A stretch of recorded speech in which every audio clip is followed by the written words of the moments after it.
Halo kawan installer dan teknisi, kembali lagi di channel tentang Hikvision. Bagian penyimpanan atau storage merupakan masalah yang sering dijumpai oleh teknisi atau installer ketika melakukan instalasi. Pada dasarnya, banyak sekali mekanisme yang bisa dilakukan untuk mengoptimalkan kinerja storage, baik pada jaringan maupun CCTV, mulai dari penggunaan metode RAID, setting ANR dan N+1. Namun masih banyak installer atau teknisi yang belum tahu tentang beberapa metode tersebut. Jadi ketika aliran listrik terputus karena semisal terjadi pemadaman, banyak sekali gangguan yang menyebabkan storage bermasalah. Pada video kali ini, akan dibahas tentang bagaimana cara mengoptimalkan penyimpanan harddisk, cara instalasi dan konfigurasinya. Simak selengkapnya pada video ini. Namun sebelum ke bagian teknis, mari kita bahas terlebih dahulu beberapa penjelasan yang berhubungan dengan penyimpanan atau harddisk. Harddisk dalam mode HDD group, HDD yang berbeda dapat dikonfigurasi ke grup yang berbeda. Kamera yang berbeda dapat ditugaskan untuk merekam dalam kelompok yang berbeda. Dalam mode HDD kuota, setiap kamera dapat dialokasikan dengan kuota untuk penyimpanan file rekam dan pengambilan gambar. Ini membantu mengelola ruang penyimpanan dengan cara yang lebih terorganisir.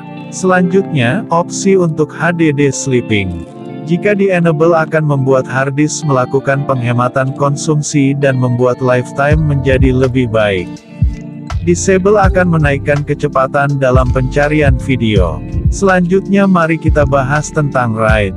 Buat yang masih belum tahu tentang RAID, Redundant Array of Independent Disk, atau dalam bahasa Indonesia penyimpan data redundan, yaitu sebuah teknologi dalam penyimpanan data, yang digunakan untuk meminimalkan kesalahan pada saat penyimpanan dan pembacaan data dengan menggunakan redundansi, penumpukan data, menggunakan perangkat lunak atau menggunakan hard disk itu sendiri. Setiap level RAID menyediakan keseimbangan yang berbeda sesuai dengan tujuan utamanya. RAID pada DVR atau NVR Hikvision support RAID 0, 1, 5, 6, 10. Yang pertama adalah RAID 0. RAID 0 merupakan non-redundant disk array, tidak memiliki redundansi sama sekali. Skema ini memberikan peningkatan performa dan penambahan media penyimpanan, namun tanpa toleransi fault. Semakin banyak disk yang digunakan, semakin besar pula kemungkinan disk failure-nya. Meningkatkan bandwidth, namun memiliki resiko kehilangan data yang lebih besar. Data dibagi dan ditulis dalam satuan yang disebut blok-blok. Urutan blok ini ditandai dengan stripe sys yang merupakan parameter konfigurasi array. Masing-masing blok dituliskan pada disk yang berbeda secara simultan. Ini memungkinkan bagian yang lebih kecil dari keseluruhan data untuk dibaca secara paralel dari drive, sehingga performa input-outputnya didapatkan. RAID 0 yang dikenal juga dengan metode stripping, digunakan untuk mempercepat kinerja hard disk. Kapasitas total hard disk pada metode ini adalah jumlah kapasitas hard disk pertama ditambah hard disk kedua. Metodenya dilakukan dengan cara membagi data secara terpisah ke dalam dua hard disk. Jadi, separuh data ditulis ke hard disk pertama dan separuhnya lagi ditulis ke hard disk kedua. Secara teoritis cara ini akan mempercepat read and write hard disk. Salah satu kelemahan dari cara ini adalah apabila salah satu hard disk rusak, maka seluruh data akan hilang. Selanjutnya adalah RAID 1. Skema yang digunakan pada RAID 1 adalah mirroring. Data yang dituliskan pada satu drive akan diduplikasi atau dituliskan juga pada drive lainnya. Pada umumnya skema ini diterapkan dengan dua hard disk atau disk drive, tapi aplikasi menggunakan 3 atau lebih disk drive juga memungkinkan. Dengan skema ini, didapatkan data yang reliable, kerusakan pada satu disk tidak akan mempengaruhi disk yang lain, sistem akan tetap bekerja selama salah satu disk berada dalam kondisi yang baik. Kekurangannya adalah penurunan performa pada penulisan data. Cara ini dapat meningkatkan kinerja disk, tetapi jumlah disk yang dibutuhkan menjadi 2 kali lipat, sehingga biayanya menjadi sangat mahal. Pada level 1, disk duplexing dan disk mirroring, data pada suatu partisi hard disk disalin ke sebuah partisi di hard disk yang lain sehingga bila salah satu rusak, masih tersedia salinannya di partisi mirror. Metode yang dilakukan RAID 1 yaitu dengan cara menyalin isi hard disk pertama ke hard disk kedua. Jadi, apa yang ditulis pada hard disk pertama juga akan ditulis di hard disk kedua. Apabila salah satu hard disk rusak, maka data pada hard disk yang satunya masih ada. Kekurangan dari cara ini adalah tidak adanya peningkatan kinerja sama sekali, performanya malah akan sedikit lebih pelan dibanding performa hard disk single, non-RAID. Selain itu, kapasitas total yang kamu dapat dengan metode ini hanyalah sebesar kapasitas satu hard disk saja. Untuk yang selanjutnya adalah RAID 5. RAID 5 menggunakan parity yang didistribusikan ke dalam tiap disk. Parity adalah teknik penyimpanan yang menggunakan metode stripping dan checksum. Dalam teknik paritas, fungsi paritas tertentu dihitung untuk blok data. Jika drive gagal, blok yang hilang dihitung ulang dari checksum, memberikan toleransi kesalahan RAID. Skema ini memiliki performa yang paling baik untuk request pembacaan file kecil dan penulisan file yang berukuran besar. Meningkatkan performa pembacaan karena semua disk dapat berkontribusi dalam pengaksesan.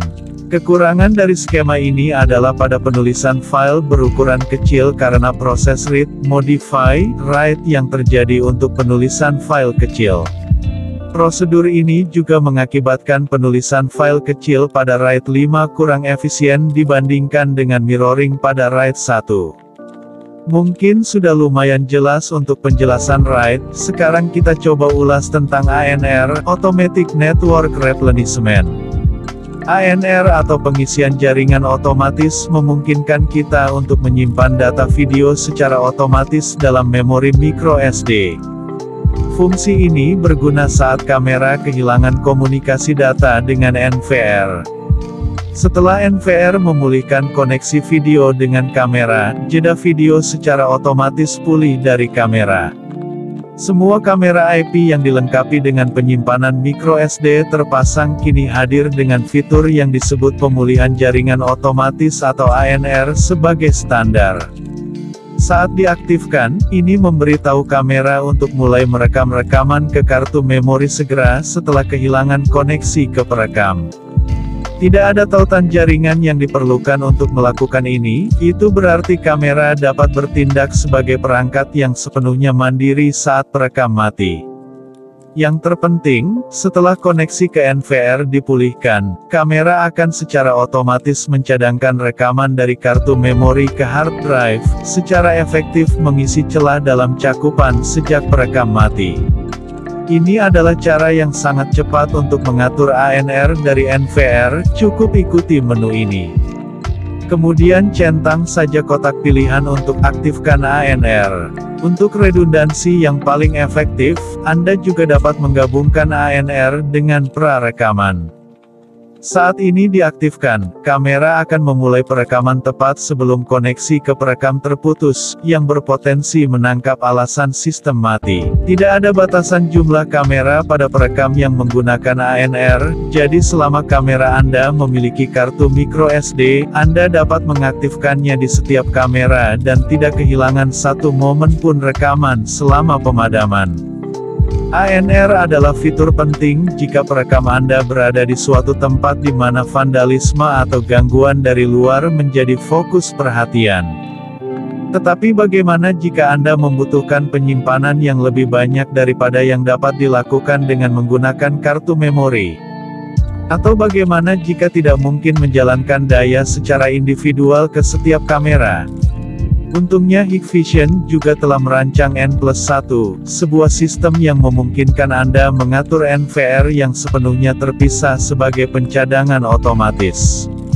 Ini dirancang khusus untuk sistem kamera IP yang lebih besar yang sudah menggunakan beberapa perekam. Dengan mengaktifkan fitur Hot Spare di menu konfigurasi, Anda dapat menetapkan satu NVR sebagai cadangan, dan kemudian menambahkannya ke setiap perekam di sistem. Perekam cadangan ini akan aktif segera setelah mendeteksi bahwa salah satu perekam utama sedang offline. Setelah perekam aktif dan berjalan kembali, rekaman secara otomatis ditransfer ke recorder yang lain. Jika lebih dari satu perekam mati, pencadangan akan mengambil alih yang pertama gagal. Ini tidak hanya cara yang bagus untuk melindungi dari gangguan, tetapi juga bertindak sebagai langkah yang efektif jika salah satu perekam Anda mengalami kesalahan pada hardware.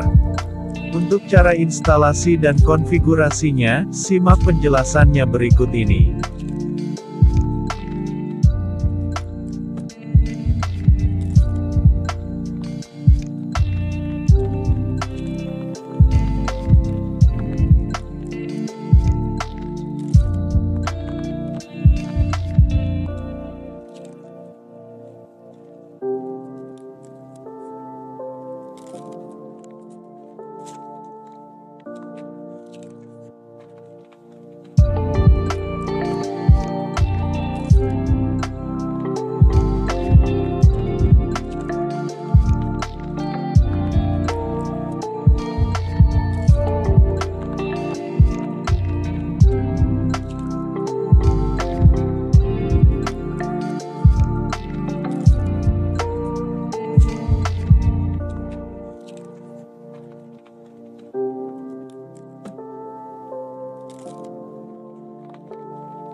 Demikianlah pembahasan tentang cara yang bisa dilakukan untuk mengoptimalkan kinerja storage pada recorder CCTV.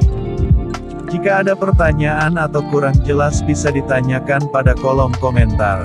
Jika kalian menyukai video ini, silakan tekan tombol like dan jangan lupa untuk subscribe agar kalian tidak ketinggalan update video terbaru tentang jaringan dan CCTV.